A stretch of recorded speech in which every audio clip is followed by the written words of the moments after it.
Just recently, Wembanyama made history. He became the first ever unanimous Defensive Player of the Year, which was honestly one of the best defensive efforts I've seen, especially from a Defensive Player of the Year. But of course, in the year 2026, when a great player does something great, the first question is, where do you rank him now? A couple months before the season started, I made a top 50 greatest defenders of all time list.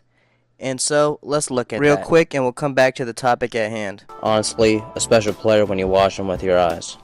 Bad year was one of the defenders, and this is why I said it didn't really matter. With summer ending, school coming back, the basketball season soon to begin. And the 2025-2026 defenders are special, with the alien Victor Wembanyama being at the forefront. When considering he only played 2 seasons, and those seasons were riddled with injuries, or shortened minutes, even without the healthiest career, Wemby is inevitable and will likely raise the defensive ranks. With a Defensive Player of the Year or a potential big moment in the playoffs, Wemby's defensive rank will skyrocket. And so after review, my opinion was simple. I thought Wembanyama was clearly going to be in this list of the top 50 greatest defenders of all time, but with only having 2 seasons, being injured in most of them, or not playing that much minutes, of course he wasn't going to make the list.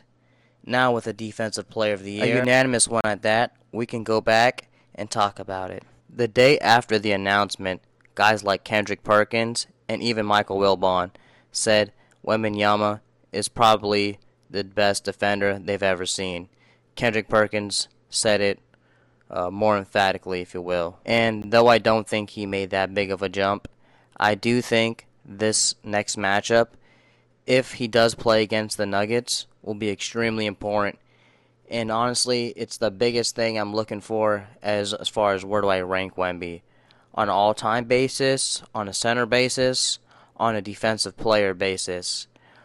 Of course, he can outplay Jokic, and, he may just be better than him, and so that would be in the all-time and center focus. What I'm really looking for, especially for this video, is how he does defensively. Sadly, being a Clipper fan, I can look back at Zubac's work defensively against Jokic, and compared to the rest of the league, I was very impressed.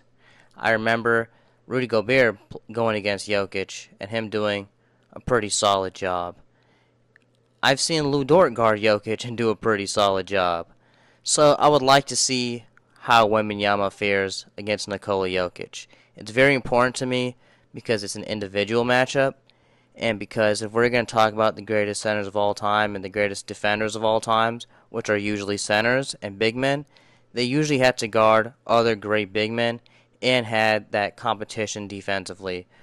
And while I'm on competition defensively, I just want to add Wembanyama is a great and all-time Defensive Player of the Year, and there's nothing that should be taken away from him. But I need to add, he was, the first ever unanimous Defensive Player of the Year. When you look at other all-time greats, especially all-time defenders, and who they lost the award to, or who they shared votes with, it's not comparable.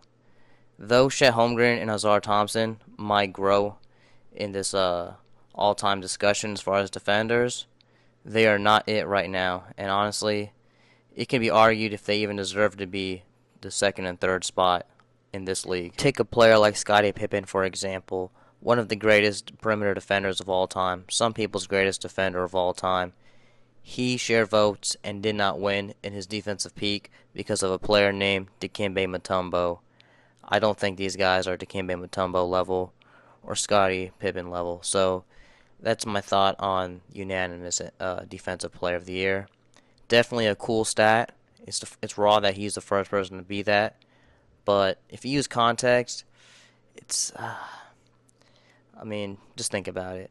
Now, going back to the Dwight Howard image, this is something that could also happen.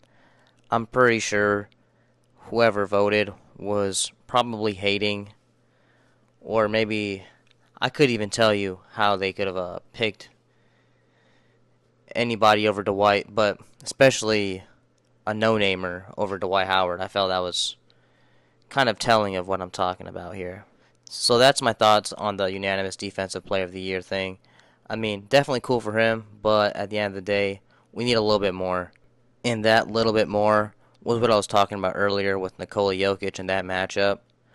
If he can guard Jokic better or even substantially better than a Rudy Gobert or a Zubac, I will heavily put that into his favor.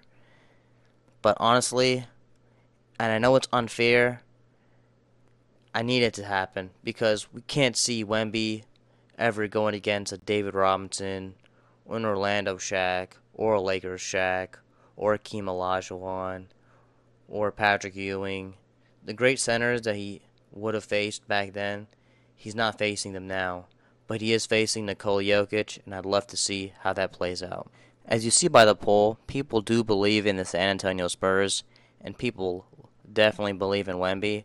So, by the end of the playoffs, I'll give him an official ranking. I'll go back in the video and give him a number. But until next time, salam.